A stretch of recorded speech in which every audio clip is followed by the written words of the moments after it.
So, hello everyone. Hopefully you can all hear me. I'm in an old office here at New Bolton. So the initials after my name, the CVT stands for Certified Veterinary Technician. We're trying to, as a group, change that to Certified Veterinary Nurse because we are essentially the same as human nurses. I graduated from Harcum College up in Bryn Mawr about 22 years ago, and I have passed my boards. So fun fact about New Bolton, when you come here, all of the nursing staff are board certified technicians, which I think is really important because not that anyone on the job training can learn how to care and give medications, but we kind of have the background to try and we can catch things that are outside of the norm, or we can catch things based on having book knowledge to back it up. And then the other credentials after my name, the VTS EVN, that just means that I've gotten additional certification, if you will, and I'm a veterinary technician specialist in equine veterinary nursing. I'm one of two at New Bolton that hold those credentials. And it just means that we've been practicing for over 5 years. We've done case logs, case studies. I did not have to sit for the exam, but I was on the organizing committee that helped create the exam. But there is a separate examination for those credentials. So, but that being said, I still don't know everything. I still learn every day. But I have also seen quite a bit. I work primarily with colics, and I work in our isolation unit a lot, and I work with the babies. So orthopedics are not necessarily what I spend a whole lot of my time with, but you get me a colicky horse and I won't steer you wrong. I know exactly what to do with them. So today I used the outline that Debbie sent me, and a lot of this is going to be a very basic review, but I put everything in here that was on that outline, and it might just be a good reference to go back to.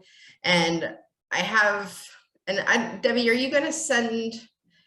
I can send you, or I already sent you the PowerPoint. If you wanted to, you could always send that out too. So yes, when I post the video replay, I'll also post a PDF of your slides. That's great. Okay, perfect. And a lot of this I go through with our veterinary nursing students, the vet students, but as far as anatomy, there are the points of the horse, which are the points in the terminology that we use all the time. You know, when we're talking about things like our throat latch, our pole, bridle path, dock, things like that. And some of these will correlate with anatomical points, some of them don't. But it's good to know the general points of the horse for communicating, even like parts of the hoof. If you're communicating with your farrier, if you're communicating with a veterinarian, it's good to have a general knowledge of those. But some of the points of the horse don't necessarily correlate with anatomy. And my favorite example is what on the point of the horse, and when we're talking with people, we'll say, oh, his knee looks swollen. And what we're actually talking about is the carpus or the carpal joint, which is the equivalent of our wrist. But people will say, oh, his knee is swollen. Well, they do have a true knee back here by their stifle, and they have a patella. So sometimes the points don't necessarily match up with the true bony anatomy. So here, and this actually gives both terminology. If we're talking based on points of the horse, we'd say knee. If we were talking about bony anatomy, certainly if we're talking about it in reference to like surgery or radiographs, we'd be referring to it as the carpus. Some things are still fairly similar, but I just like to point that out. And it's also nice to have a good reference and overview of what your horse's skeletal and even muscular anatomy is like underneath underneath their skin, so you can kind of appreciate like the one, for instance, like where the thoracic vertebrae sit. The thoracic vertebrae are fairly long. These are right under the withers. So when we're sitting on horses, this is why it's important not to throw so much weight up here, because you're essentially sitting right on those sensitive thoracic vertebrae. Also, another thing that tends to like people aren't necessarily aware of, but their cervical vertebrae, so the vertebrae here in their neck, it doesn't necessarily go straight down their neck under their mane and then down their back. You can see it has a little bit of a dip here because their spine is actually a little bit deeper, but like these vertebral processes are just longer here in the thoracic region. So this is important to know if you give IM shots to your horses. Now this diagram isn't, like, I would almost kind of follow the cervical vertebrae. It has a little bit more of a U to it, but when you're giving your intramuscular medications in the neck, you just need to make sure that you're avoiding the cervical spine and that vertebrae. So we always say to make a triangle here, because you want to avoid hitting the scapula or their shoulder blade, and you don't want to hit the nuchal ligament, which is a ligament that runs right below their mane, kind of where their crest is. And then you obviously want to avoid hitting their spinal cord. So as if you injected into that, like they could get a meningitis, or you could hit nerve, like if you inject into a nerve, they could get something called Horner syndrome, where they would have some nerve paresis or paralysis. And I want this to be kind of interactive. I don't want this to necessarily be me talking Jamie, at you guys. It's Margaret. Yes. If I could interrupt, I was looking for the raise the hand symbol. Oh, So if we're giving an intramuscular injection, yes. I always heard you make a triangle, right? Yeah. But so what you're saying is it's above, the triangle would be above the spine, Yes. not below it. So Correct. can you show on here, like the triangle would be like above where it would Yeah. be?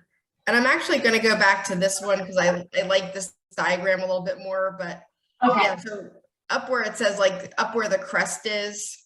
So you This go is- closer, if you go higher, you're safer.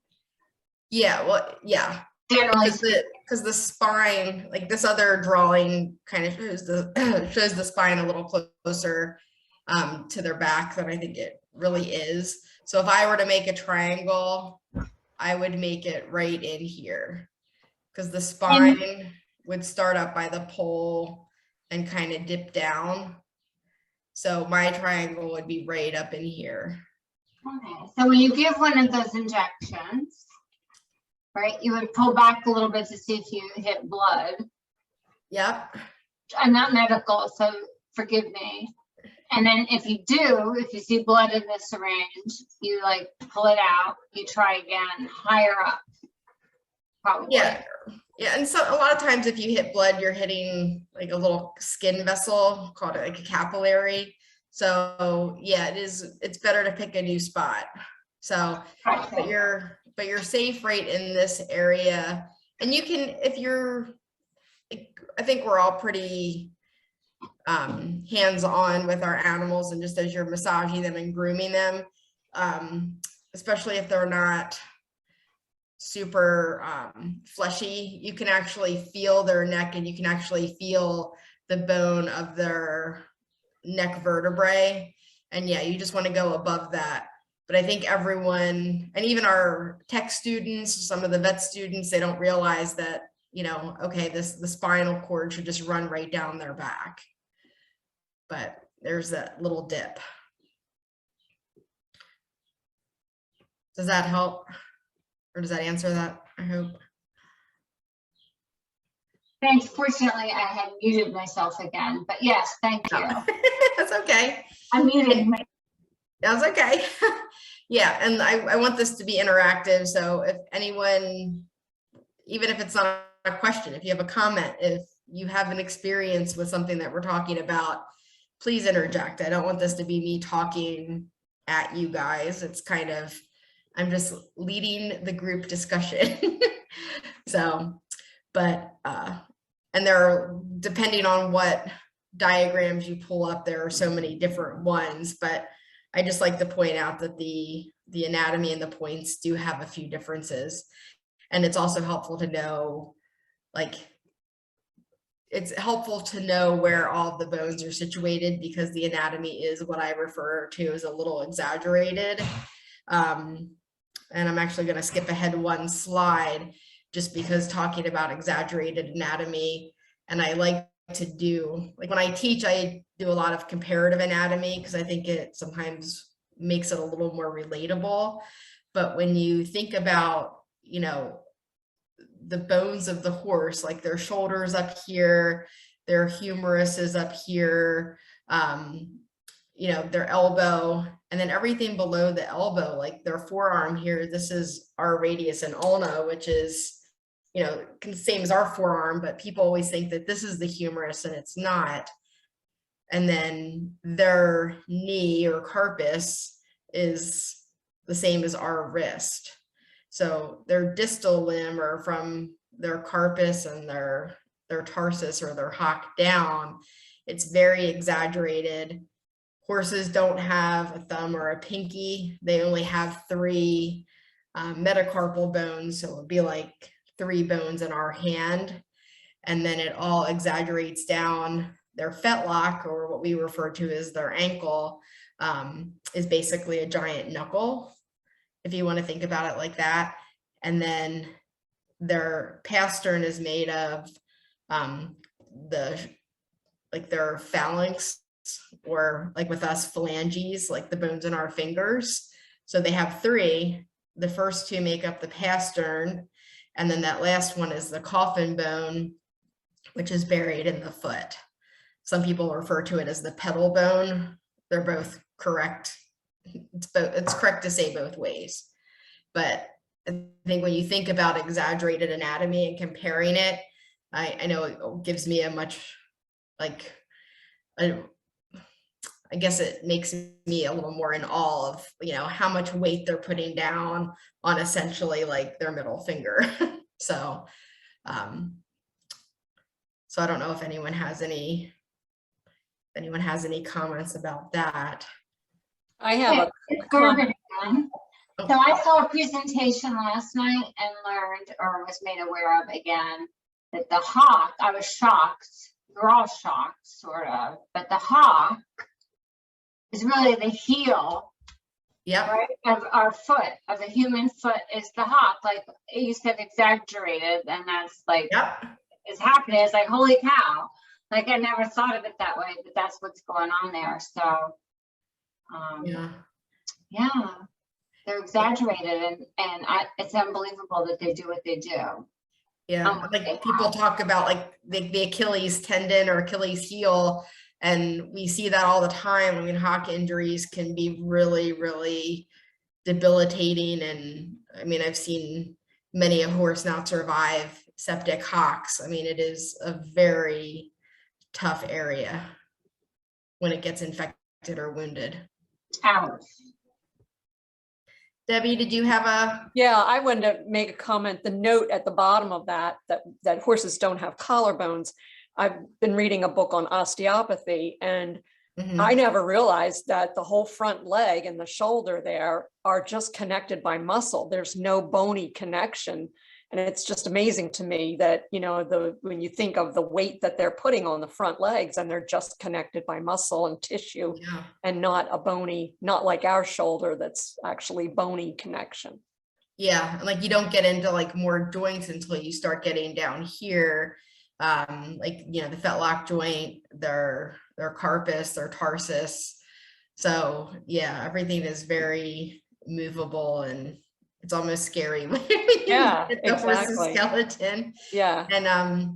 And something like, now that we're in foaling season, something too, like, you know, I did that article a little while ago about preemies, but what we worry about preemies, and when one of the last things to really fuse or come together in horses as they're developing, you know, in utero, are these what they call cuboidal joints. Because if you look at the carpus, like their knee, and it's a little harder to tell on this diagram of the hock, but these joints are made up of, you know, several, like 9 smaller cube-like bones that then fuse together and make a joint. And in preemies, these are just, they're not fully formed. They don't have that joint, and it can put a lot of weight on the tendons and ligaments, and it could even cause a little bit of crushing because they don't have that support. So we had a horse that broke its carpus okay. when it was like 3 years old, and it healed and he seemed okay, and then he would go lame after a little while and he would need more stall rest. And it turned out that when it healed, there was a little bone spur and it was fraying the ligaments that went by it. And so once we found that out, they did arthroscopic surgery just to smooth out the bone spur, and then he was good for 20 years. Awesome. Yeah. Yeah, it's amazing what we can do. And yeah, like those, they usually refer to them as like slab fractures when they break across their carpus like that. But well, I'm glad he's doing well. And yeah, our arthroscopic surgery is great. I mean, I had it personally myself, but it's a pretty non-invasive way to go in and get, yeah, spurs, chips, even cartilage out that's causing a problem. So yeah, it was either put him down or try arthroscopic surgery, and it was quick and it was easy and it totally fixed him. So we're glad we did it. well, that's good. Yeah, awesome. Going back to the shoulder, Yes. because the muscles are the only thing that holds it together, if there's an injury to that muscle, it becomes a major problem. And with one of the things with, well, I had a horse that was injured with a kick that had a Sweeney, but it's also not very common, but it's common with horses that wear collars, a lot of like draft horses, especially, I guess, when they were pulling and whatnot. So that's something that drivers with collars should really look at their shoulders periodically, just to see that there isn't any degeneration happening. Yeah, that's a very good point. Thanks, Diane. Yeah, and some of the other speakers are probably going to talk to that, especially when they talk about harness fit, of, yeah, being vigilant and understanding.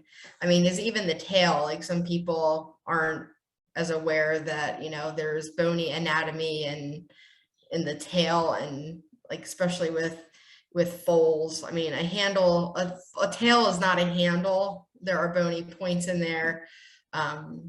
So yeah, so I think that's a great point about the shoulder, and just being vigilant at understanding what's under the horse's body, and especially when we're harnessing and working them. So awesome. And then I'm just going to go back a slide just because I really like to emphasize this. And this is another picture of like the carpal bones, how you have all these little cuboidal bones coming together. But when you look at, like, you know, if you're looking inside their leg, you know, their cannon bone, this is like essentially the middle finger bone, or middle metacarpal bone in our hand. And then the splint bones are like your ring finger and your pointer finger bones in your hand. The splint bones don't do a whole lot of support, but they do kind of help to stabilize a lot of the tendons. But if you're looking at the back of the horse's leg, I mean, this is going to feel firm and tight. I mean, they talk about you want to have nice tight tendons, but this isn't a bone that you're feeling back here. These are your flexor tendons, your check ligaments, suspensories. I mean, these are very super sturdy ligaments that are actually supporting the fetlock. They're supporting the whole apparatus of the distal limb. You know, luckily our driving horses are not as prone to things like breakdown injuries that we see in race horses. But something that happens with race horses, they usually break down or end up breaking P1 which then affects their fetlock joint, the sesamoid bones. But a breakdown is what they refer to as, it's not just the fracture of the bone, but it's a breakdown of all of these ligaments and tendons that are really providing so much support to the horse's limb. So it's so intricate, and that's why it's important, you know, when you're doing even your standing bandages, when you're putting anything on their leg, just to be aware of how much pressure and tension you're putting on these ligaments. So I like these two diagrams because they show a really good colored picture of that. And then I talk a little bit at the end when we talk about farrier things about the lamina.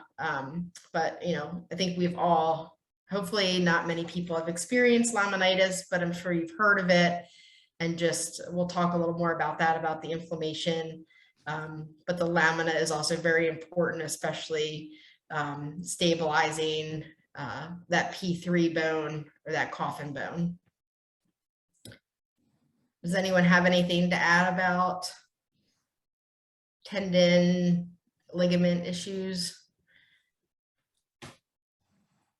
Like sometimes in older horses, like a lot of these horses end up turning into brood mares where they might have a partial cut of their suspensory ligament, and you'll see them almost like their fetlock will be almost on the ground, just because this purple suspensory ligament here will have,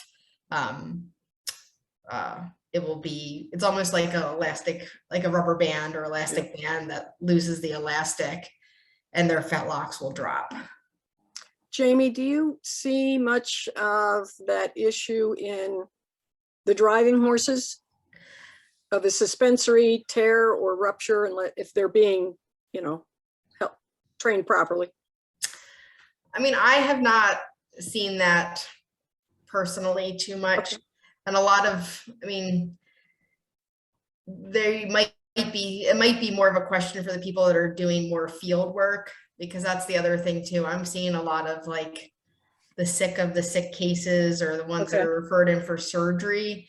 So I don't know if I would necessarily say, I mean, a lot of the ones that we see are usually old thoroughbred brood mares that have raced hard. But I think it's just something to probably be considerate with of all breeds of, you know, and you might see it a little bit more with the jumpers. They're coming down. Yeah. I mean, you've seen some of those slow motion videos, like, oh my gosh, like they take my breath away when they come down, and it puts so much strain. You know, which is why we wrap them and put boots on and try and support them. But oh my gosh, good golly. I would think that jumpers and racehorses probably, like especially steeplechasers that are, and maybe eventers where they're going at high speeds and they're coming down pretty hard. So, but I can ask around to some of our field vets and see if they I've been through it with my horse. I was just wondering if road impact would exacerbate the situation, but I can ask some of the mini people. Oh, yeah, and it may, I mean, no, it might not be a bad idea. Like it might be a question for the, you know, or a conversation with your blacksmith. Maybe they, you know, just maybe, and the vet, and trying to get better support. But yeah, I mean, it definitely would have something to do with like pressure, but I think the reason why a lot of the jumpers, like they come down with such force on that. But yeah. Thank you. Yeah, you're welcome.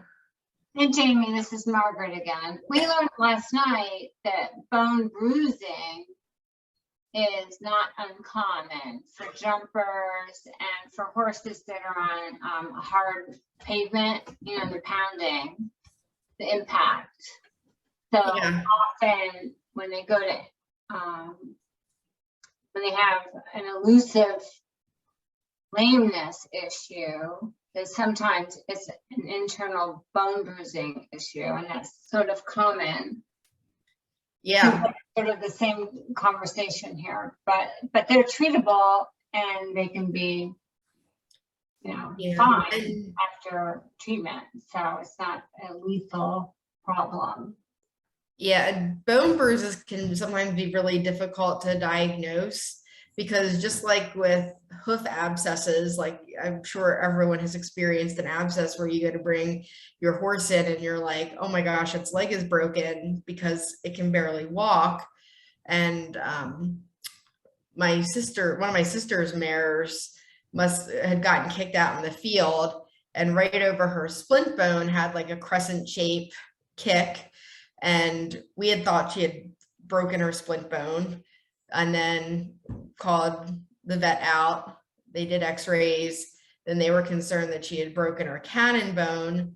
She was on cross ties. She came into New Bolton. She had all sorts of imaging, and like her pain level wasn't matching any of the pictures they were getting. And after 3 weeks of stall rest and repeat x-rays, she was fine, and we just chalked that up to a really bad bone bruise. So yeah, like bone bruising or even shin splints, like I'll go back to like steeplechasers or even jumpers. I mean, like it's not necessarily, it's at the same location of our shin, but once again, they're hitting their cannon bone, and that can be very painful. So yeah, and stone bruises. So yeah, I think that's a good point. Bruising can be can be a problem, but they usually with stall rest, with anti-inflammatories, they can do well. You just have to give them time. And I would rule out that you don't have, that nothing is broken. And sometimes it's hard to tell right away because sometimes you have so much inflammation, the break doesn't necessarily declare itself on x-rays for sometimes a week. So doesn't an MRI show it up? Or did you not? You could do, yeah, the MRI. The problem with some MRIs is you're limited by the size of the MRI. What we're using a little bit more, and what would show it quicker if you had the means would be, and we certainly can do that here, but would be a CT scan. So a CAT scan would be a little bit more feasible.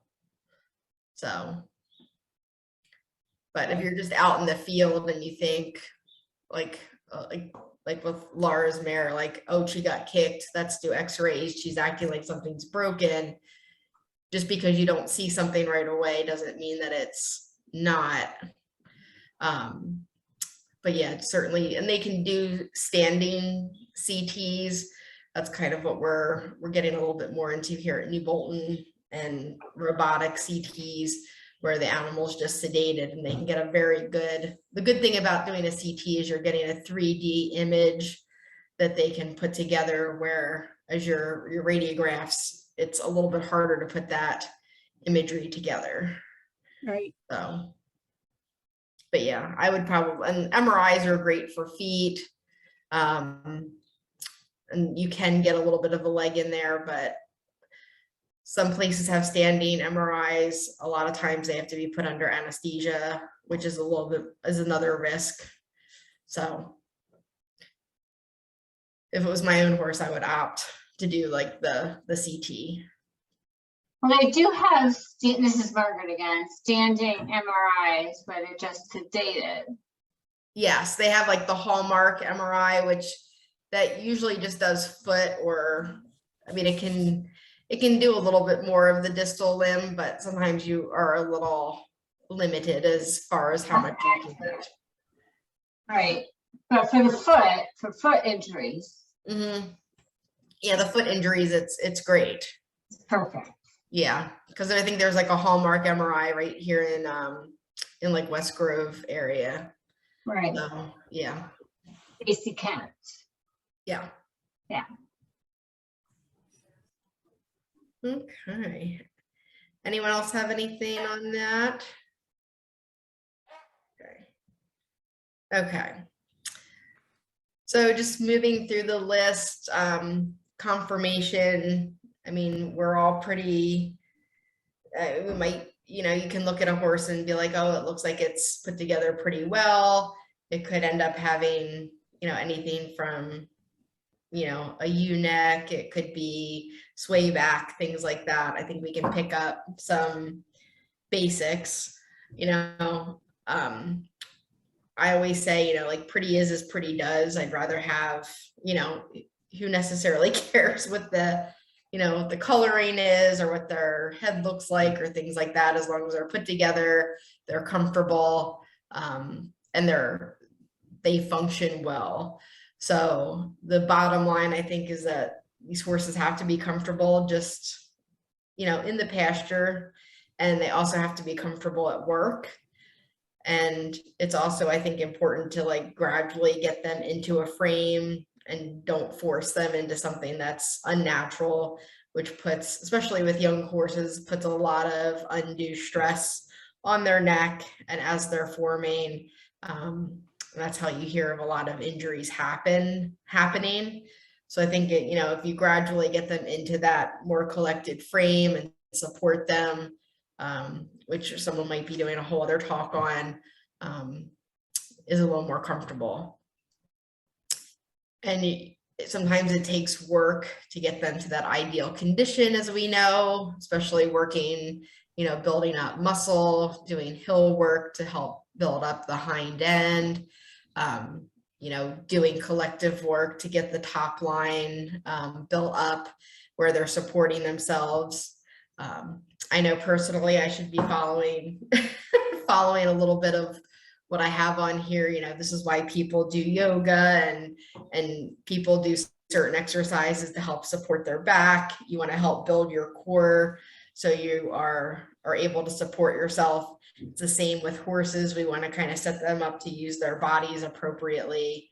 And, you know, conformation, having good conformation is a good starting point.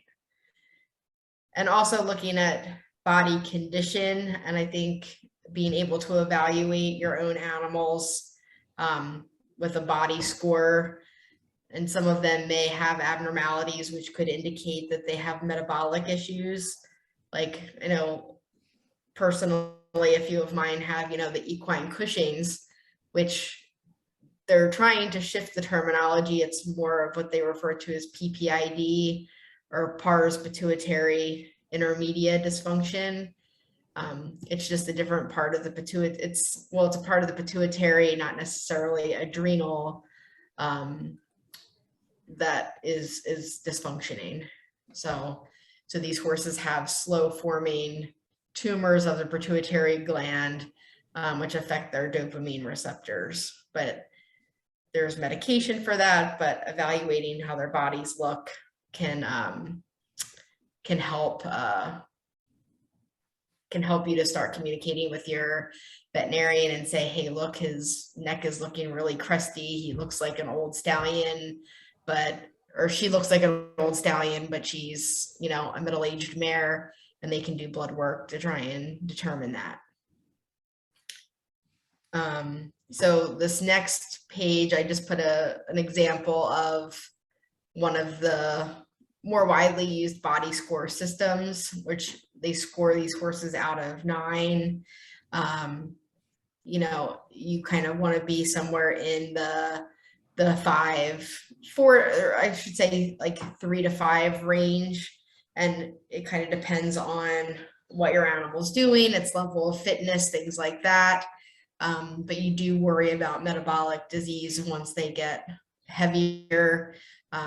Insulin resistance is a big thing where they're just not able to utilize their insulin. And then obviously these poor or very thin conditions, they could have an illness. So it's always good to get them checked out. I put AAEP. If you guys are ever looking for references, or, you know, we all, like, if you have any questions, or you're like, you know, I think we're all a little gun shy of just going into Google or Wikipedia and typing in like a search topic if something seems off with our horses. But the AAEP, which stands for the American Association of Equine Practitioners, they have a lot of really good horse owner information out there on their website. When you log on it, there's like a section for veterinarians and there's a section for horse owners. So they're like the gold standard as far as providing information.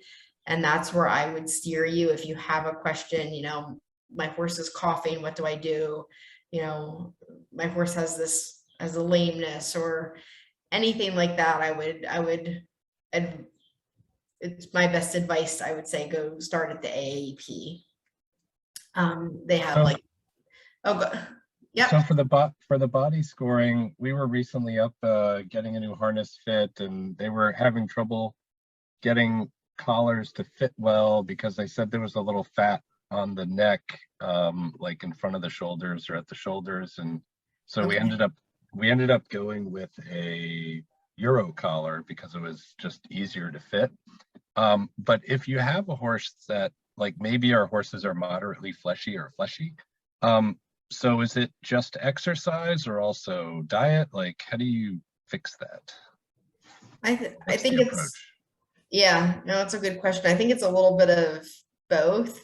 And I think, because I went through this, I mean, some people know me, but I have like little Shetland type ponies and was going through the same thing. They end up with, you know, some of them had those fatty deposits, their crustier necks, and you know, just started the dialogue with their veterinarian, and we did blood work to test them for like equine metabolic syndrome and that, like the Cushing's or the PPID. So I think that's always a good place to start, is like just checking blood work and having your vet look at them, because there are so many good, I don't want to necessarily say supplements, but sometimes you can give them medications to kind of counteract their thyroid, because sometimes it's an underactive thyroid, which gives them, there's the propensity for them to keep weight on. Exercise is going to be really important, especially with metabolic syndrome. One of the best treatments for that is just exercise. And then if they do have Cushing's or PPID, you can medicate them to try and slow the progression of it, because a lot of these metabolic diseases, and even being a little on the heavier side, can also end up affecting their feet and causing laminitis. Or one of the horses a few years ago, unrelated to that, had colic, and we did surgery, and the horse is great now, has been for a few years. But when it was in at the vet, they were talking to us about the horse. They said, well, and you know, a horse of this body type, and we're like, did you just like body shame our horse? Like, but it was like they did all the blood work and everything, and I don't think there's anything going on. They're just like, well, this is just, you know, the way the horse is built, and they're Amish bred, and so I'm not sure, you know, the lineage or anything like that. But what breed are they? Well, that's a good question. We just call them Amish paints. So they're paints, and they're not, you know, papered or anything, and they're bred by the Amish in Missouri, so, you know, kind of who knows what they are. Now there are some breed predispositions, like Morgans are a breed. I mean, my sister has Morgans. They're very predisposed to like these metabolic conditions. I mean, 2 of hers are in a dry lot right now. They have the crusty necks. They've had some, you know, if we don't get them off the grass early enough, they will get foot sore. So I don't think it's necessarily the body shaming. But yeah, some breeds are a little more predisposed. Some of the draft horses can be more predisposed to like the metabolic syndromes, where they're just, whether it be their thyroid or whether it be their pituitary gland, it just might not be sending the proper signals. And horses don't really necessarily get diabetic, but sometimes their body just doesn't regulate or use the insulin appropriately. So yeah, it's, No, that's good. It's good to know. We'll have a discussion with the vet. yeah. And a lot of times it, like I said, it also comes down to just steady exercise to just try and maintain, as long as their feet are okay and everything else is fine. But which is a struggle for me with my little guys, because the only way to really exercise them efficiently is to drive them. So but yeah, because usually like ponies are kind of the poster child for a lot of like your higher scores here. And then a lot of the thoroughbreds tend to hover more towards the thinner side, especially as they get older, and can be a little harder to keep weight on. So okay. And then a lot of this, once again, it was on the list. It might be a basic review, just goes over different areas to look at conformation and kind of, you know, what your ideal markers are. But like I said, at the end of the day, you just want your horse to look comfortable, be able to move comfortably, and be able to comfortably do what recreation you want to do with them. You know, sway back, sometimes horses will just get that with age, and you can correct a lot of these things with proper padding, and, you know, harnessing saddles just to fit these their needs. Withers, same thing. I have my old paint that I used to ride was very high withered, so I just adjusted his saddle pads to accommodate that, so he was more comfortable. When we're talking about the crusty neck, here's that picture down here, and a lot of stallions or even geldings that were cut late, they may have more of a crest. But some horses that are really affected with that Cushing's, sometimes their crest will get so large that sometimes it will even fall over on itself. Kind of like if you've seen, like, you know, videos of like a whale out in the wild, and it's you know, dorsal fin falls over. But yeah, so just to be vigilant, like I said, knowing where their spinal cord is, and knowing knowing how to best support them. And then with legs, this is also something just to kind of be cognizant of. Once again, it doesn't necessarily mean anything bad if they're bow-legged or cow-hocked. You might just do things or adjust what you're doing to support that and be just cognizant of it. Because I know, like, personally, and some of you may be in the same boat, sometimes you're in a situation where you get a freebie, or you know, you're buying a horse based on what it can do, its demeanor, its personality. And then as you look at them longer and longer after you have them, you're like, oh, what did I do?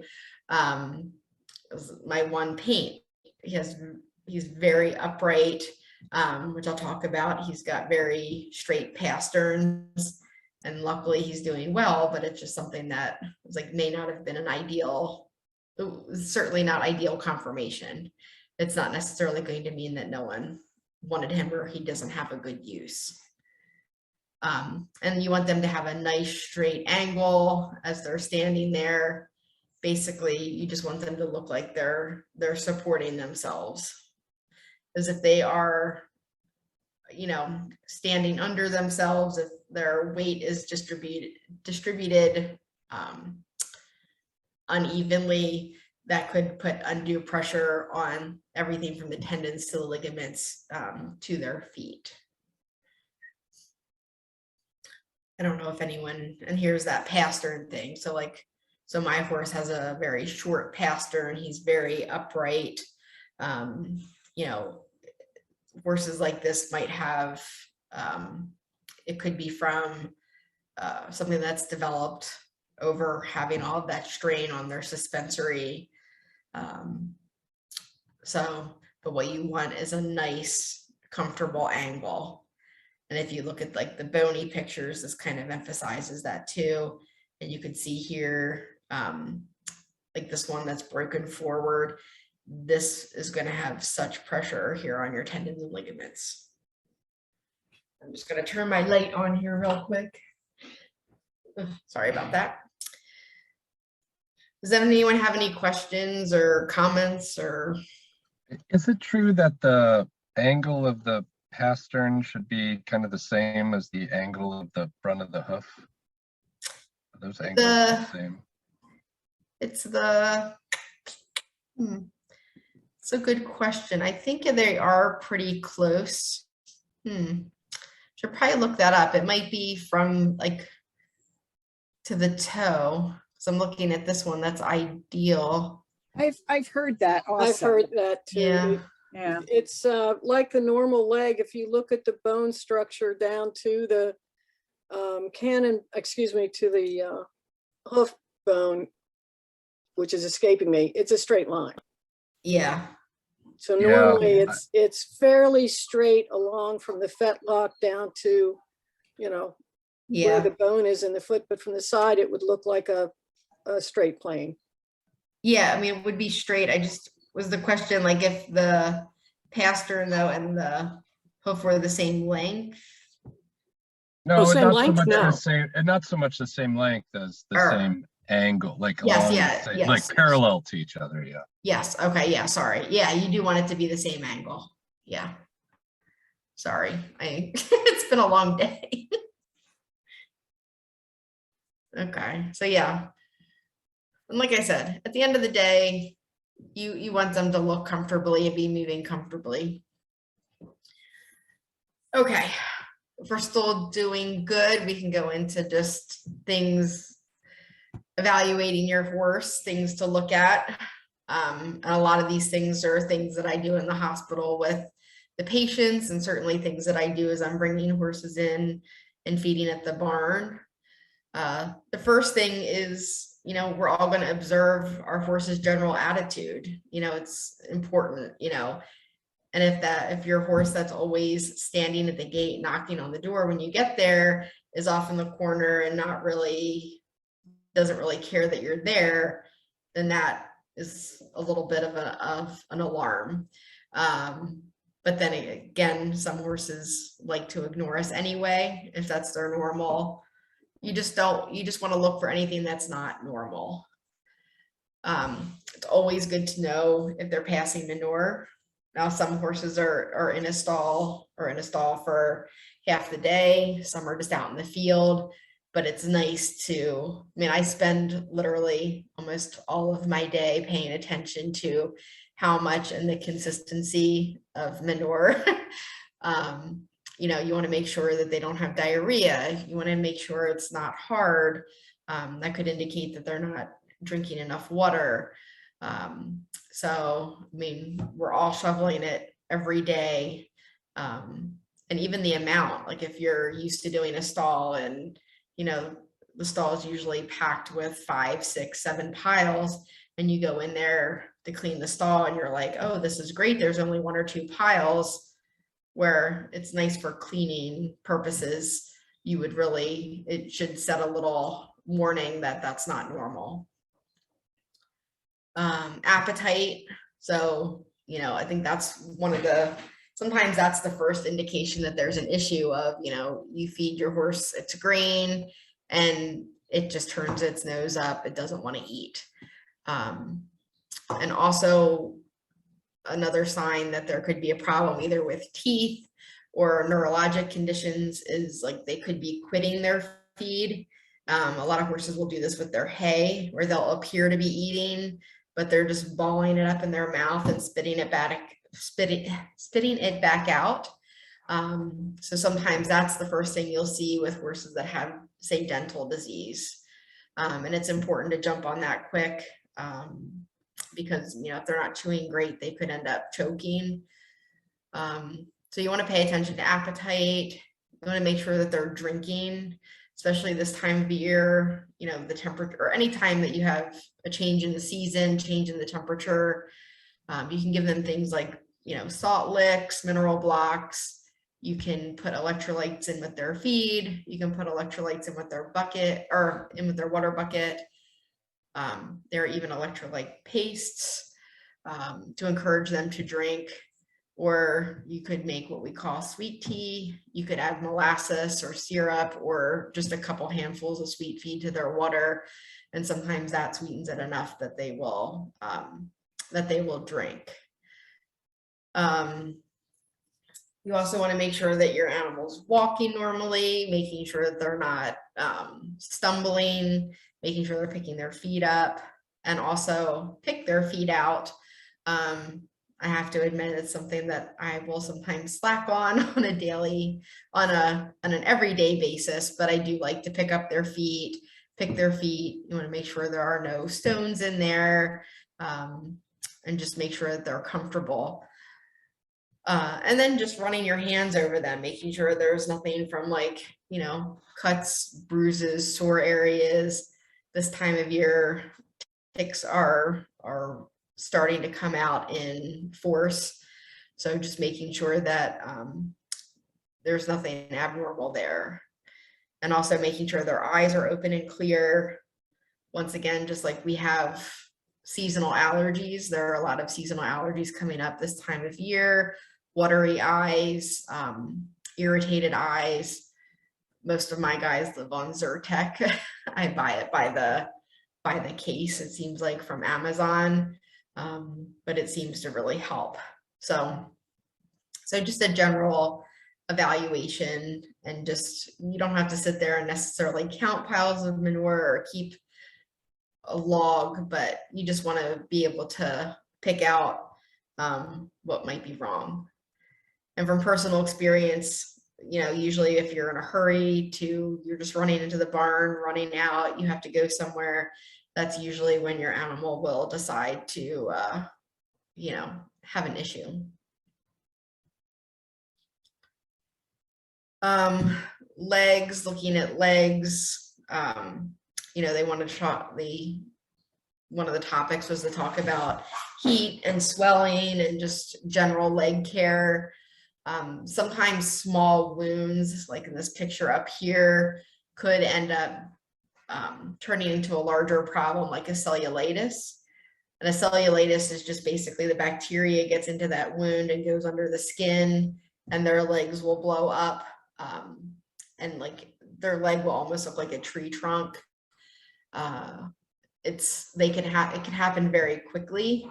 So you just have to that's another reason to look for these small nicks, cuts, anything like that, because they can develop into something a little more urgent very quickly, in like, say, 12 hours. It's also good to look at, and we talked a little bit about supporting the leg, but you want to make sure there's no injury from work strain. Sometimes animals just say they're already on stall rest or they're spending more time in a stall. Sometimes they can get stocked up, like just edema. So it's important to care for that. And I always use even when I'm talking to the students and talking about leg or standing wraps, it's basically like you or I putting on compression socks. So an animal's going to be standing in around the same spot for long periods of time, not able to move around a whole lot, which is why we put them on when we trailer them sometimes, long trips. The standing wraps are not going to hurt. You just have to be careful not to let them run around or be crazy with the wraps on. Jamie, you opened up the question I wanted to ask. On your smaller Shetlands, do you use wraps that are narrower? Yeah, I do have sets of wraps, and I do have like little boots for when I work them, but they do have, I think my sister got them for me for Christmas, but I think they came from Patty's Pony Place. Okay. But yeah, they do have smaller ones, or you can even make your own. I know like a lot of the old thoroughbred people would rip their own from fabric. Yeah, I actually have some old cotton wraps from a sale that I never used, but I was thinking they would be perfect ripped down. Yeah. Yeah, and I have boots already. They're the cutest little things. I know, it's amazing what they have for the little ponies and minis. Thank you. Yeah, you're welcome. And then also just, you know, in cooling the animals down, you know, we talked about keeping their tendons tight, but sometimes putting on a poultice, it really kind of helps to remove any edema and tighten up those tendons. Cold hosing is great. I mean, kind of think of, not that I go out and run or do any kind of extensive exercise, but I know people that do, and you know, you need to recover from that, and your muscles need to recover from that, which is why cooling down is so important. You know, you don't want any kind of muscle cramping, like Charlie horses, things like that. But certainly cold hosing, that's going to take away some inflammation, poulticing, wrapping, and then you can always use anti-inflammatories and antibiotics. Antibiotics would be like if you had that cellulitis or something like that. So, and then the other thing I point out when you're doing wraps, like the picture here, now some people say it doesn't necessarily matter anymore, but I'm still one of those people. I always, and I don't know if anyone wants to chime in, but I always wrap with the tendons in. With a lot of like the no-bow cottons, they say it doesn't necessarily matter, but I'm still one of those old school people. And a lot of the vets that I work with, when you're wrapping, you want to wrap so the tendons are rolled in. Is that what everyone else is doing out there? Amy, this is Margaret. So when you Yeah. say rolled in, so that means you wrap from the outside of the Yeah. leg, the inside of the leg. Yeah, just like this picture is here. So, because you're going to put, you put your tension as you come around the front of the limb, All right. and you want to wrap back. So, Gotcha. yeah. Okay. And you don't want to put a lot of strain as you're coming around the back of the limb on those tendons. Right. The old school way. That's how we learned to do it. Yeah, a lot of the people that were, I think, like pony clubbers, 4-H still do that, but every once in a while you have someone who's like, it doesn't matter, but I'm still a stickler for doing this. But I'm always interested to hear what people are doing. We wrap almost every weekend for polo. Oh, yeah. And we always do it this way. Okay. So. Okay, good. Yeah, like I said, there are lots of different ways to do it, but yeah, it makes more sense to me too with tendon support. But, and I give it to you, polo. I would not have the coordination to do polo. Super fun. It looks fun. I like watching it, but I'd end up injuring myself with a mallet. Okay, so I think we're still doing good on time. So the next one, this is a little bit more in my wheelhouse, but I was asked to talk about kind of signs of colic, how to identify it, and just a few key points. Colic in itself, that term just means abdominal discomfort. So colic is really just describing signs of abdominal discomfort. It could be an animal with a bladder stone. It could be an animal that has, you know, a trauma and it's bleeding into its abdomen, or it could be what, you know, we all fear when we hear colic, that it's something affecting their GI tract. So the signs are all can be very different depending on the animal. Some of them can be very subtle, just that they're laying down a lot, they're quiet, they don't want to eat, maybe not passing as much manure. And then it can escalate to the pawing, rolling. They'll actually turn around and look at their flank, like they're looking at their abdomen. Sometimes they're stretching out, like the mares may do when they urinate, but they're just constantly stretching out, like they can't get comfortable. So I'm going to talk about, then my next slide, I'm going to talk about gathering information to talk about with your veterinarian, but you should always, and like I said, you'll gather that information, call your veterinarian, and it's always good. I know a lot of people might do their own vaccines, but it's good to have a working relationship with your veterinarian, because sometimes you just want to call and say, hey, Spot is not himself. He didn't eat his grain tonight. This is what his temperature is. This is what his heart rate is. And they might be able to advise you, knowing your horse, a plan A approach. And then if that doesn't work, go to plan B, or, and even myself, I am perfectly sane when I am taking care of everyone else's animals. When it comes down to mine, I fall apart a little bit, I'm not going to lie, but I just have to try and bring myself back to reality, go through the proper steps. But I usually default to, phoning a friend and having someone come out. It's really important not to over medicate these animals that might be uncomfortable.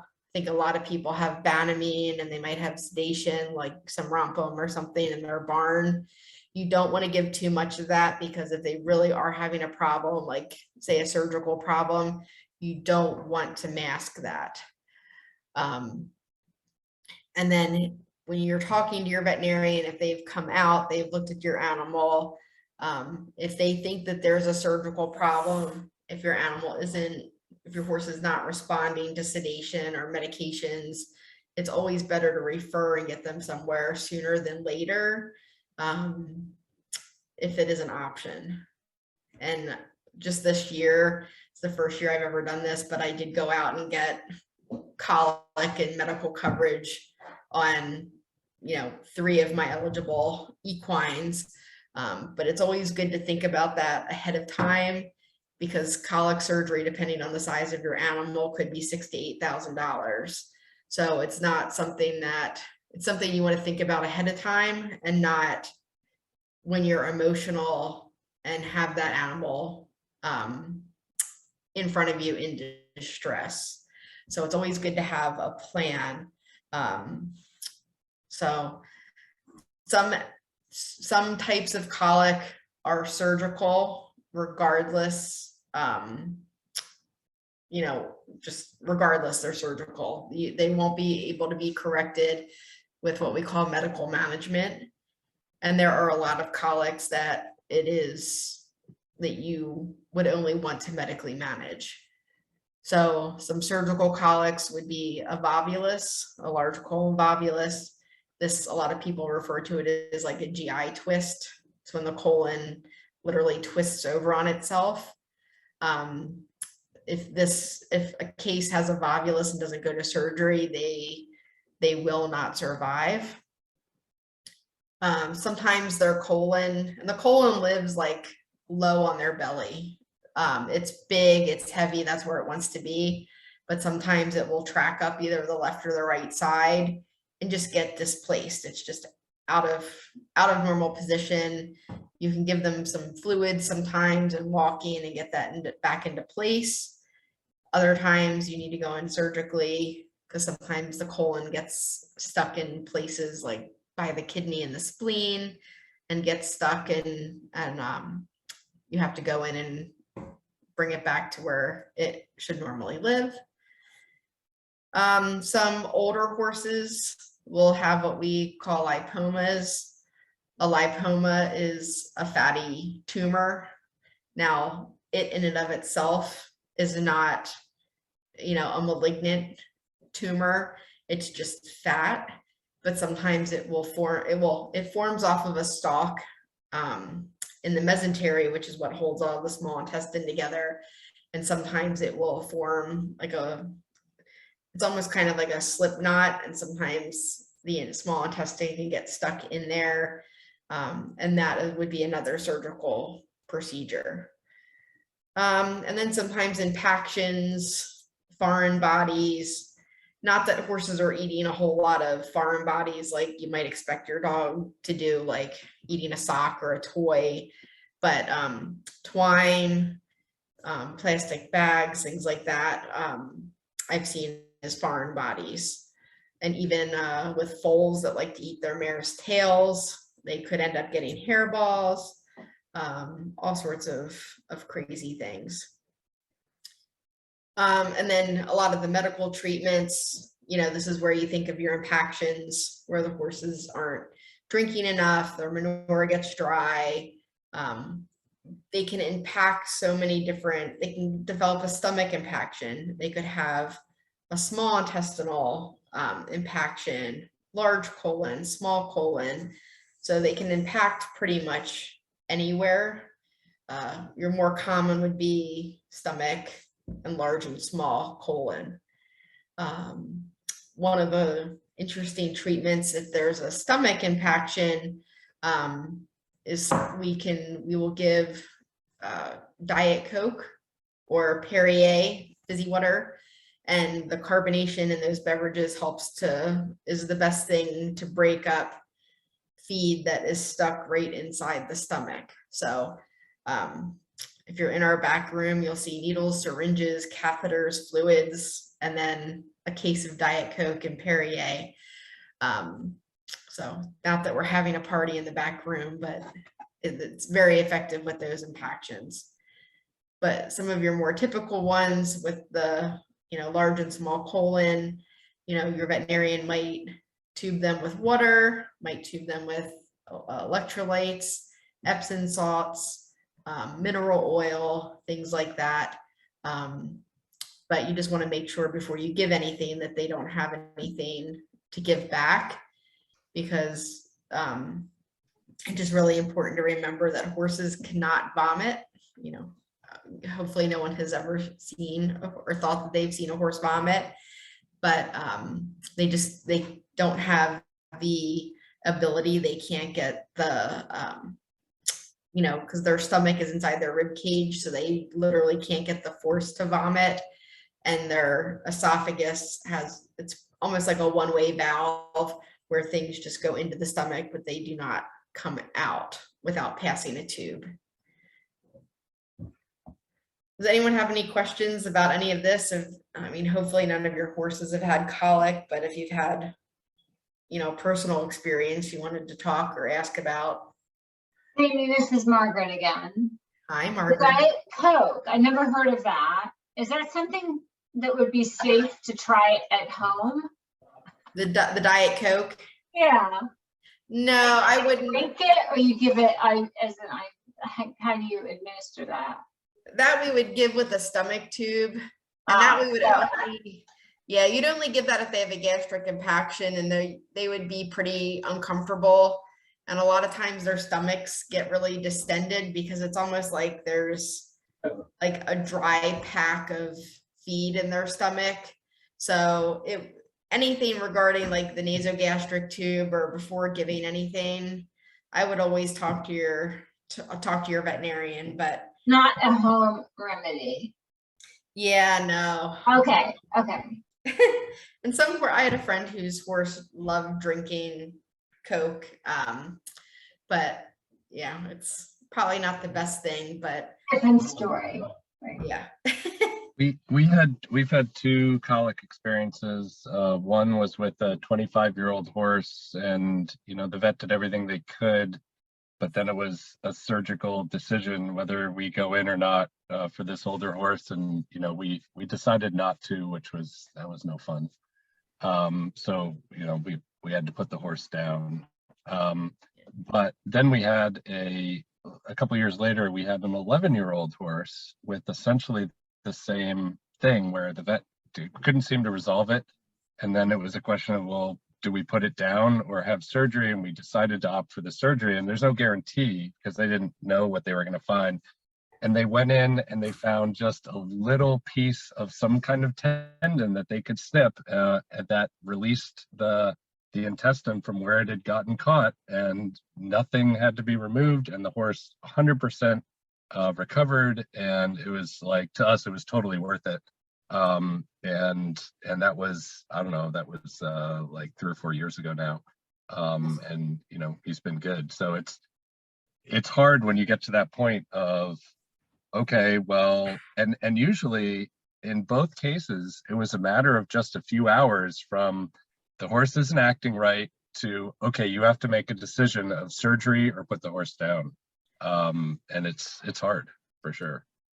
Yeah, it's very hard. And I mean, and like that's when my heart really breaks for a lot of these people, and why personally I kind of had to, I'm like, I have to have a plan, because I have an older horse who's a little neurologic. If he colicked, I would not put him through colic surgery. It was one of my younger ones. I certainly will. I will be right with you, Stephanie. I see your hand raised. But it's because you don't want to necessarily have to think a whole lot when you're emotional, and sometimes things will escalate very quickly. And even depending on what kind of horse you have, like we see a lot of, I use my favorite example are the 2-year-old colts could have a tiny little gas bubble and act like they're physically dying, throwing themselves on the ground. And then I've seen, 20-year-old brood mares with a foal by their side who have literally their colon is tied in a knot, and they're standing there mildly sweaty, but holding it together because their foal was there and they're a brood mare. And meanwhile, their intestines are dying. So it's, you kind of have to think about, your animals too, because some are a lot more stoic than others. But yeah, and colic surgery, they're just going on the presumption of what it is. They, the veterinarians can't even really fully diagnose it until they get into the abdomen and see what's going on. They can have a pretty good idea, but yeah, I feel for you. I see it every day.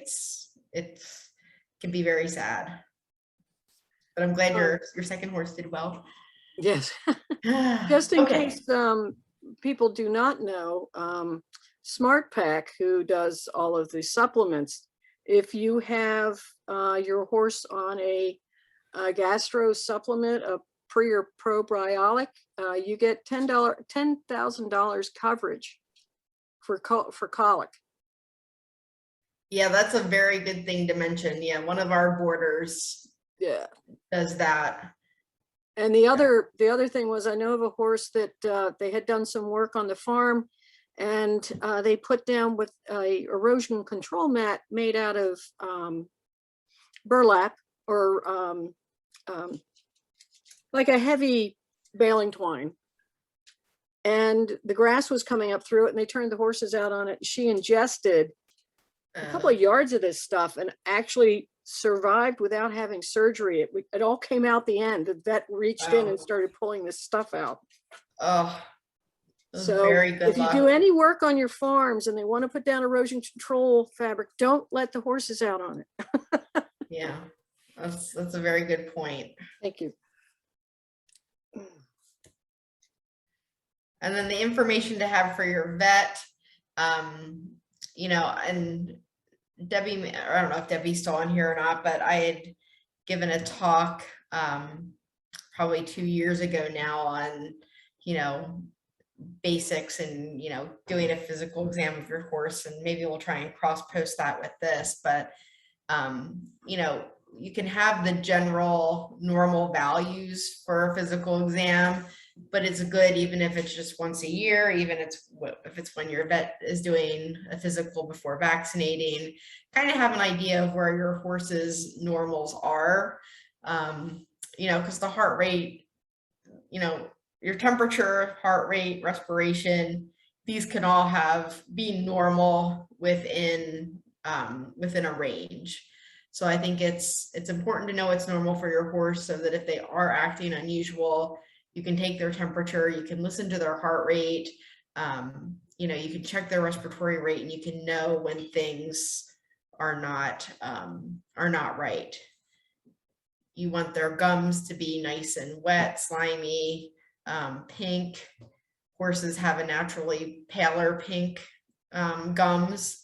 But once again, just as you're hanging out with them, as you're grooming them, before you're giving your dewormer. Just take a peek in their mouth, see what's normal for them. You know, just in case things, you know, if they are not acting well. They have really inexpensive stethoscopes at Tractor Supply and a lot of feed stores down at Dover. I would urge you to buy a $10 stethoscope even, and just practicing listening to your horse's heart rate, and also listening. You can listen, there's a quadrant up here, up by their flank, and then a little further down, just listening, and you should hear, like in 15 seconds, you should hear 2 or 3 gurgles that sound like a stomach gurgle. If you don't hear anything, that could just mean, you know, they have an impaction or things aren't moving. And if you are listening and it sounds like a dishwasher or a washing machine, you know, that animal, that may correspond, but they may be developing diarrhea. And diarrhea is a real true emergency with horses, just because they can lose so much fluid in such a quick amount of time. So if you ever have a horse who develops diarrhea, especially watery diarrhea, especially as we get into the summer, I just strongly urge you, do your little quick physical and call your veterinarian, because they can get dehydrated super quickly. Oh, thank you, Debbie. She clicked the link for that archive presentation. And once again, look at their manure. You know, you want to talk to your veterinarian about the appetite, thirst, and then those physical signs of discomfort. Are they pawing? Are they rolling? What are they doing? This would be flank watching down here, where they're physically looking back at their abdomen. Let me click back on here. These are just some fun slides that kind of show the anatomy inside. And if there's any part of their GI tract that leaks or that ruptures, say it's like so distended with feed or gas, it essentially just bursts open. It's sadly a game over for these guys, just because they have so much intestinal tract. They have 100 feet, somewhere around 100 feet from their mouth all the way down back to their rectum. It's physically impossible to be able to get their GI tracts get their GI contents out of the way and flush their abdomen. They would very quickly succumb to an infection. And you can see how generally small their stomach is comparative to, say, their large colon or their cecum. Their cecum, the other name for that is like their internal furnace. So as long as horses are eating in the winter and they've got a full cecum, that is keeping them warm as well. It's generating a lot of the energy to keep them warm. Their small intestine is in here. Like I said, their large colon likes to live down here low on their belly, and then their small colon is just where everything will exit. And then this other diagram, once again, just kind of gives the order of everything: stomach to small intestine, their cecum, and then it goes through their large and then small colon. So just in case if anyone wanted to know what things look like on the inside. So there's a lot of room for things to go wrong. And there's a lot more in their abdomen. This is just showing their digestive anatomy, but they've got a large spleen that lives here along the left side. Their kidneys are up along their back, which is another thing to think about as you're riding and putting pressure on their back. Their kidneys are up here. So any questions on that? And ulcers are another common cause of colic too. So ulcers, it's like a whole other discussion, but sometimes behavioral changes are like the first thing you'll see with horses that are developing ulcers. Any kind of feeding changes, working changes, any kind of stress could even be a change in pasture mate, could lead to ulcers. If they don't have access to full forage like grazing. So some breeds tolerate ulcers a lot better. If you look at, a whole herd of thoroughbreds, most of them will have even small ulcers, but they cope with them quite well. And then, my paint, when he was having issues and we did a gastroscopy, we looked at in his stomach, and he had 2 little teeny ulcers. But they've done studies that some breeds are just more sensitive, and we treated him for his ulcers, and he resolved for the most part. So some breeds are a little more sensitive to ulcers than others. Another, what I've personally experienced, another cause of ulcers is not a horse that doesn't eat hay on the trailer. So you get a trailer ride of 3 or 4 hours and they haven't eaten any hay because of the constant acid production in their stomach. If there's nothing in their stomach, or nothing to cause them to generate saliva that'll neutralize the acid, then they're going to have an overabundance of acid eating away at their stomach. So yeah, I learned the hard way. That was my lesson last year. Oh, So yeah. now I have to pre-treat him with, the omeprazole before a trailer ride. And I've done Purina Outlast is a stomach buffer feed. So yeah, lots of things, and sucralfate as well to, protect the stomach. Yep. Yeah, and that's a really good point. Yeah, a lot of times if you know that they're going to be triggered by going to a show or trailering, because preventing it is a lot cheaper, yes, a lot easier on them than treating. And also too, in stressful situations, sometimes people will add a little bit of alfalfa in. Yeah, because I actually put him on a calcium supplement because they said the omeprazole inhibits the absorption of calcium, which calcium is a good stomach buffer. Yep. So I put him on a supplement of just additional calcium to help, overcome the lack of absorption from the omeprazole. Yep. And alfalfa is a really good pH buffer for that same reason too. So with a lot of our colics that we're refeeding or things that have ulcers, alfalfa hay is really good. And alfalfa tends to have less sugar too, as a fun fact. Yes. So like a lot of people you always think alfalfa is going to make them hot, alfalfa this, alfalfa that, but like even for some laminitis cases, we might end up giving them more alfalfa, still sometimes soaking it in water to leach some of the excess sugar out, but it's actually easier to get the sugar out of alfalfa too than some of the grass hay. So yeah, awesome point to mention, Debbie. And sometimes we'll see ulcers as like a secondary, or they come in and you think that it's another issue, or maybe they still have an impaction and they're still not quite right, or they might be what's called like a chronic colicker, and they're just like they have these vague signs. And I would encourage someone, even if you have behavioral changes, just call your vet out to do a gastroscope. It's not crazy expensive. They're just mildly sedated, and it can give you a lot of information, and it's a lot. And it may not be ulcers. Some people are like, oh, I'm gonna just start treating them, but you could be wasting your money and you could be missing something else that could be wrong. So it's not always about, sometimes pay a little bit more on the front side will save you on the back side. Okay. And then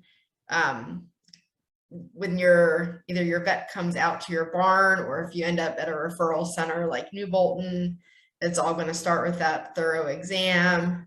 Your vet's going to run some blood work, can tell us about hydration and things like that. Passing that nasogastric tube, like this is a picture down here, just because once again, they can't vomit.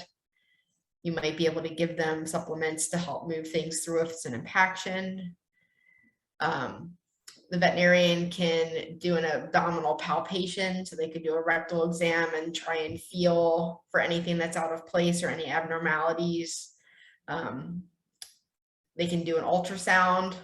A lot of the ultrasound probes will plug right into their phone now, which is great. So they don't have to even bring a big bulky machine out to your farm. But they can look at focal parts and see, they can measure the diameter of the intestine to see if it's distended. They can get a sample of abdominal fluid, and that can give a lot of information as to, you know, is something strangulated, like is something in a knot. And then medications, fluids, you can give oral fluids, like I said, with the nasogastric tube. IV fluids are sometimes helpful. Sedation, so we're pretty careful about what sedation we give. A lot of times we're giving that xylazine or rompum because it's quickly metabolized, so they're not going to stay super sedate for too long. You want to also keep in mind, as you're waiting for your vet, or if you think you need to take your animal into a referral center, we try and encourage people not to give acepromazine because it can lower their blood pressure.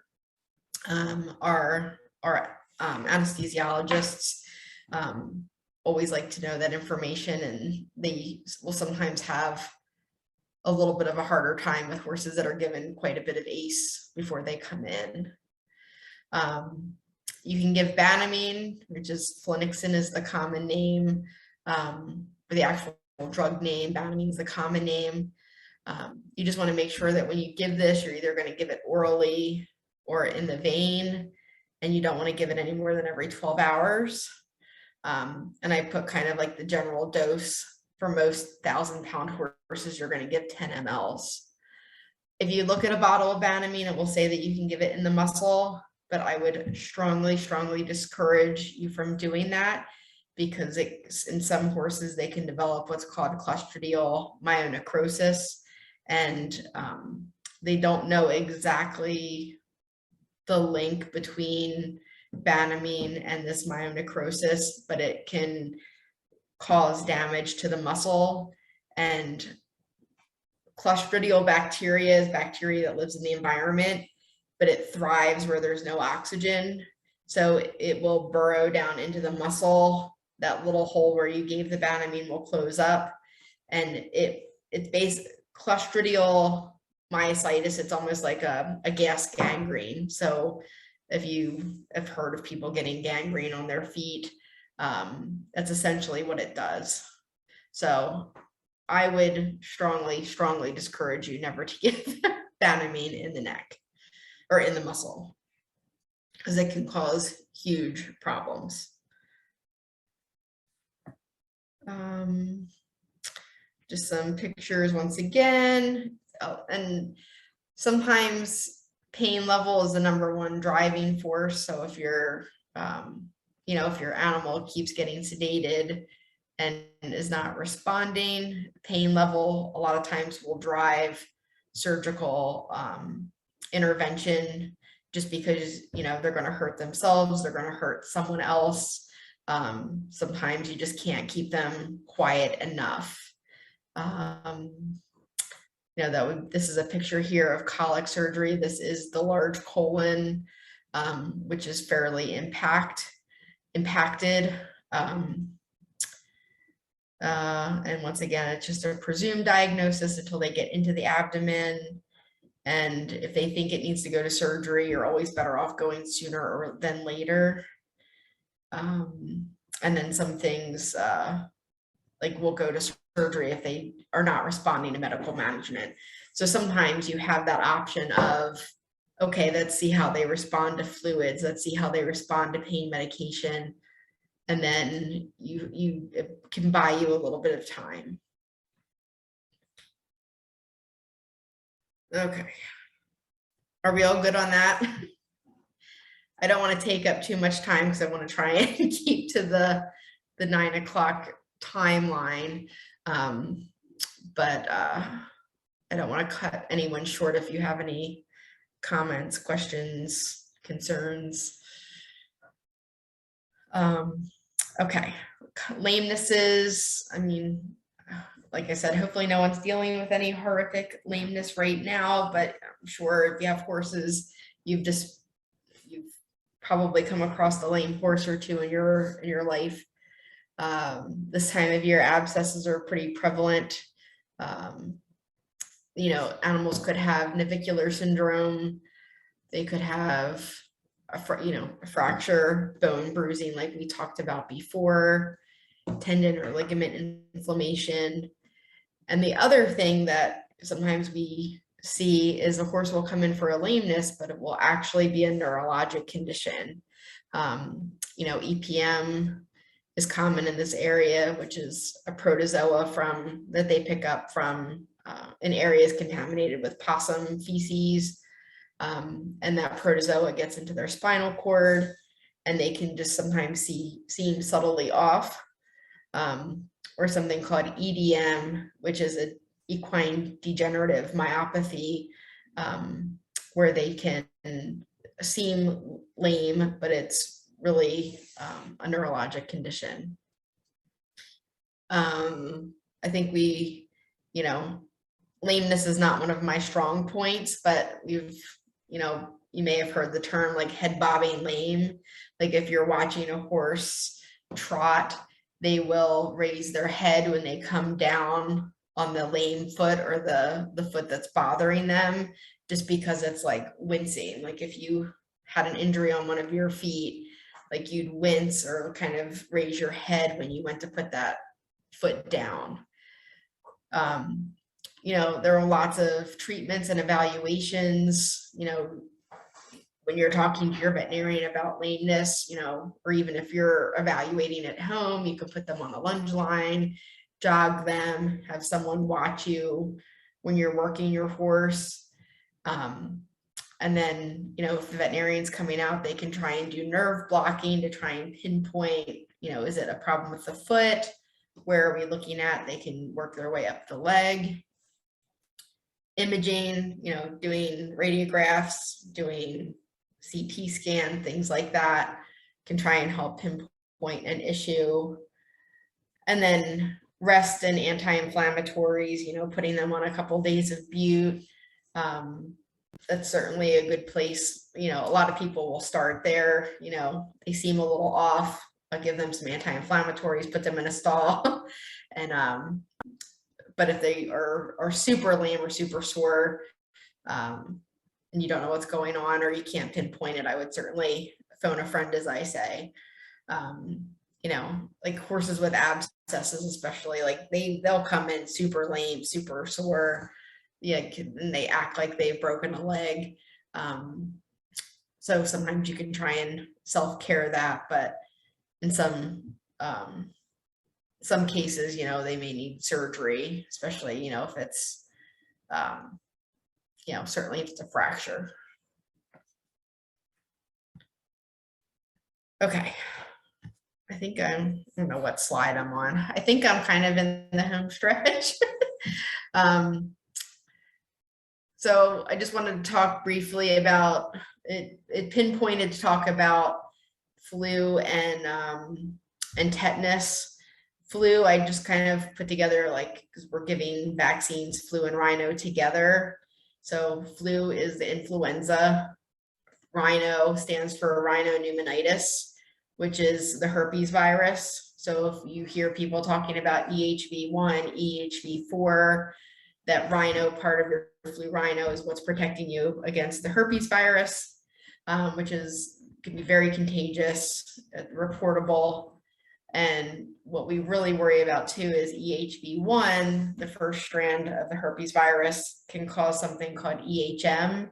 And this is the neurologic form of herpes. And you don't know of all the horses that get EHM, not all, or EHV1, not all of them get EHM. You don't know. It's a complete lottery of who's going to develop that. Usually horses that end up with EHM do not survive. It's a very debilitating neurologic condition.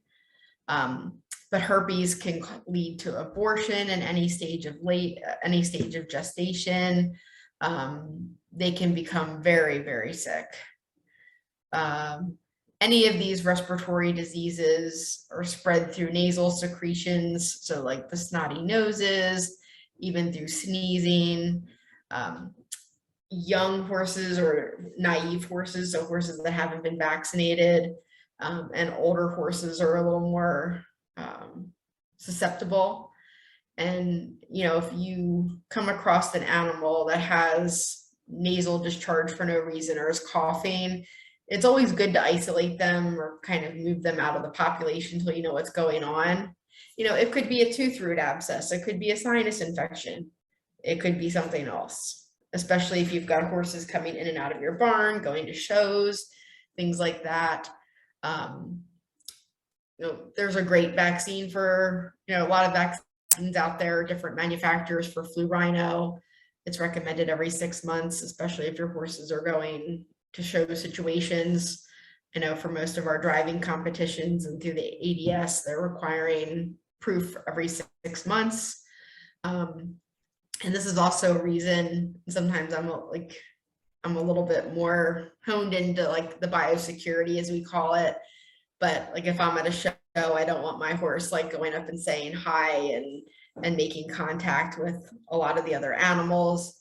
Or if I'm going to, you know, pet someone else's horse or something like that, I'm just careful to kind of sanitize, or not that it's just ingrained in me from being in the hospital situations, but when horses are at shows or they're shipping, things like that, they're stressed, and that's just compromising their immune system.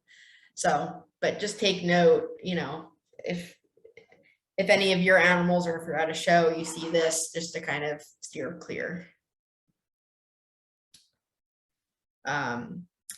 Tetanus was another one of the diseases on here, and tetanus and botulism are both very similar. Well, they're similar in that they're both caused, again, by clostridial pathogens, which is in the environment. And we're trying to get better grassroots information out to the Amish community, because a lot of them, they've got working horses or on farms. A lot of them have dairies. And a lot of the clostridial bacteria is in the silage with their fermented feed. Great vaccines for tetanus. Tetanus is what we call a core vaccine, which means it's just as recommended as rabies.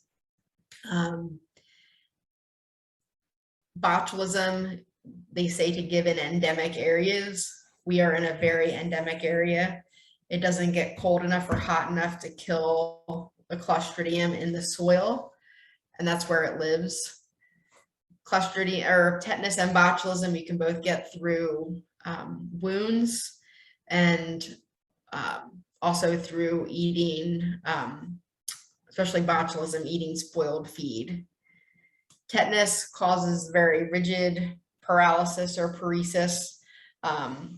Like common things they'll mention is like the sawhorse stance, lockjaw, things like that. Botulism, they have what they call flaccid paresis. So they're not stiff, they're just very floppy and they can't move. Horses with tetanus have a very high mortality rate. So even getting antitoxin, they will sometimes not recover. I have never seen a vaccinated horse have tetanus. Now by that, I mean, you do need to vaccinate this every year. If your horse is exposed to something or has a cut and it's been over 8 or 9 months, you do want to booster them early.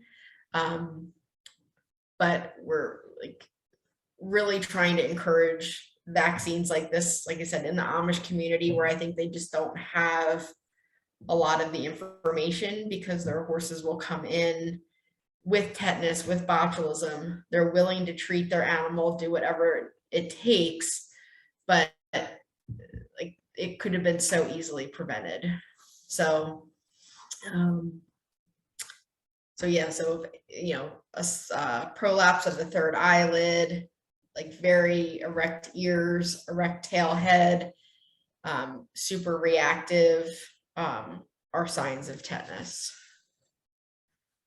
Hopefully no one has ever had to deal with that. Tetanus is probably one of the worst diseases that I've ever had to treat in a horse. And I've only seen 2 that have ever survived. It's very sad.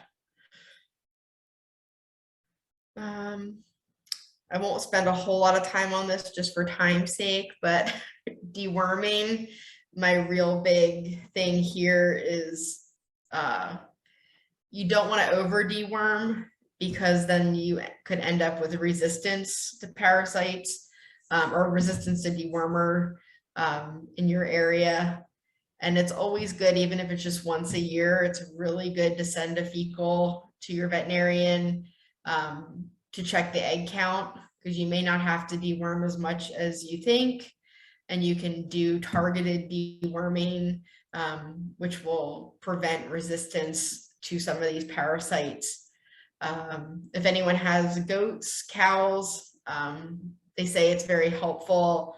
There's less resistance if there are multiple species on the same pasture, because it kind of keeps the parasites on their game. They don't know, they kind of have a little, it kind of throws them off a little bit. And I will say that when my horse lived in a pasture with cattle, he did have lower egg counts than when he was just with horses. So, but there are different, depending on what dewormer you want to use, there are lots of different products out there that do the same thing, but you just want to make sure that you're targeting the time of year for the parasites that are common in those times.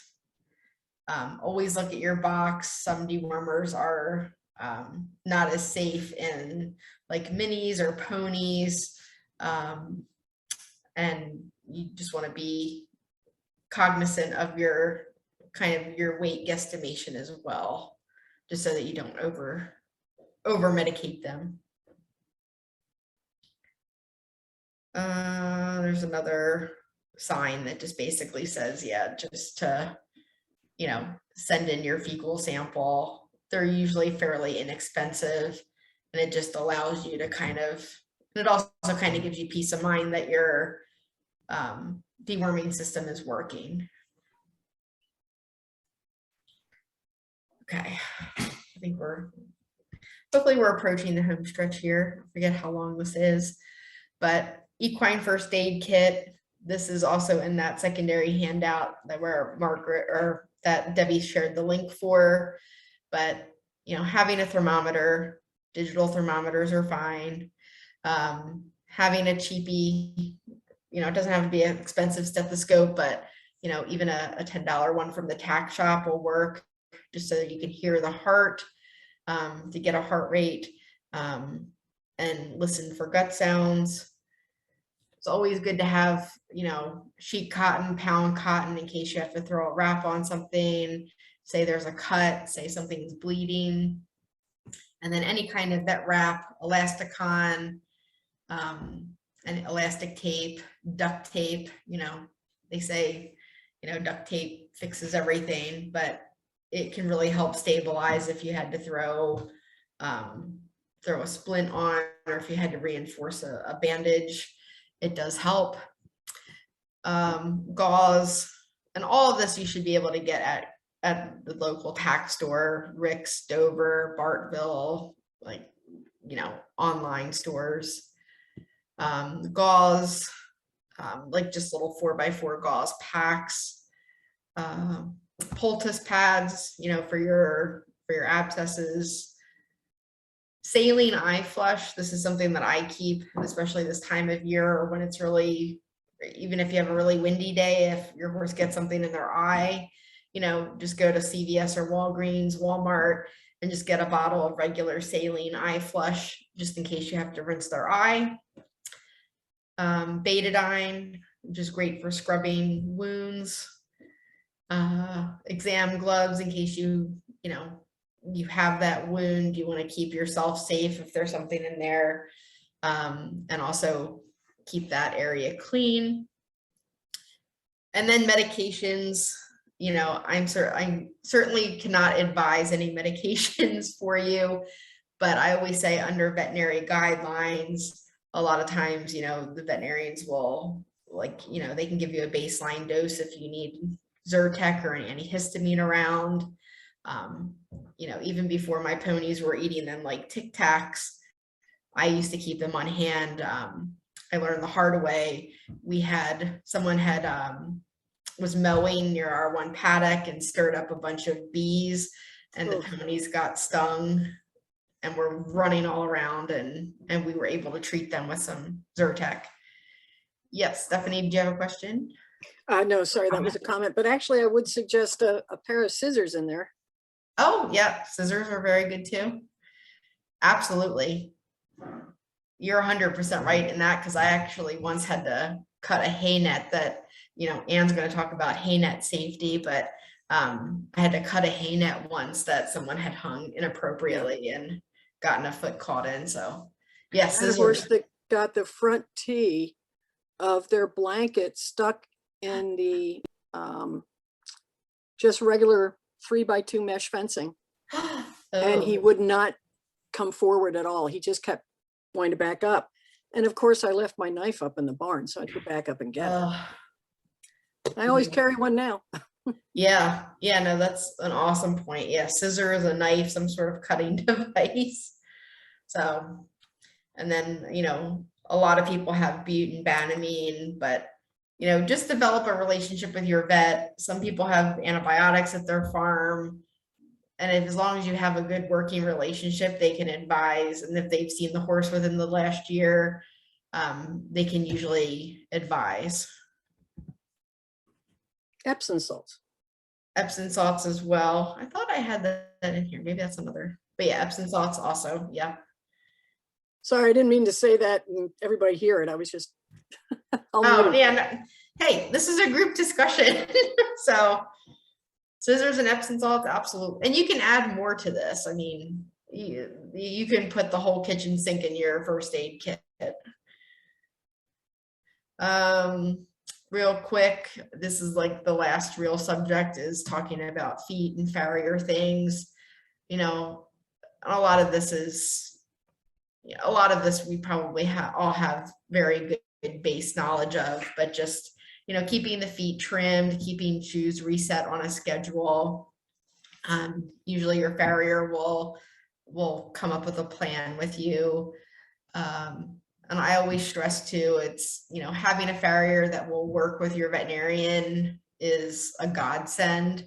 You know, especially with hard to resolve abscesses, white line disease, where, you know, it's like when my paint developed white line disease, my farrier flat out told me he wasn't removing anything without seeing x-rays. So he wanted the veterinarian out and he wanted x-rays done, so he knew how much he could take. And I really respected that. Like when you're dealing with navicular disease, it's important to know, you know, have that relationship, and certainly laminitis. You want to make sure your horses are comfortable when they're being trimmed and getting shoes. And I always take in consideration, you know, if your horse is anxious, you might want to sedate them or give them something before the farrier comes out. And if they're older, I always stress too, it might not be that the horse is being bad and fighting. Sometimes they're older, arthritic, and it's just, it's good dialogue to have with your farrier, especially new farriers, that it might not be the horse being bad, it just might need more time. And then there's just a little review of the hoof anatomy, which I think we're probably all pretty comfortable with. Shoes, you know, your shoes should be, you know, placed, you know, based on fit, form, function, you know, what the animal's doing, what kind of surface it's going to be on. You know, some horses do not have a whole lot of hoof wall. They may have broken it up. They might need glue-on shoes. You might need to put boots on them before you can get shoes back on them. You just want to watch out for any loose nails, loose shoes, you know, especially when you've got toe grabs, because that, you know, those shoes could rotate and you can end up with problems of nails or grabs going into their sole. And it's great to pick their feet, you know, every day if you can do it, certainly every couple days, certainly before and after you have them out. You know, you want to evaluate for things like thrush, you know, make sure that they're not super moist, and their feet can dry out. And then certainly with when you get into snow and ice, if your horses still have shoes on, just to make sure that they're not getting snow and ice packed up in there.